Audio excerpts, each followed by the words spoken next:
আমাকে অনেকেই জিজ্ঞেস করেন বিজেপির মূলনীতিটা কি।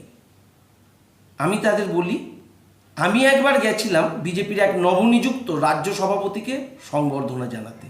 সেখানে গিয়ে আমি বলেছিলাম, রাষ্ট্র আমাদের ঈশ্বর, ধর্ম আমাদের ধাত্রীমা, হিন্দুত্ব আমাদের ভূষণ। হিন্দুত্ব কথাটার মধ্যে হীন শব্দের অর্থ হীনতা, দু শব্দের অর্থ দূরীকরণ।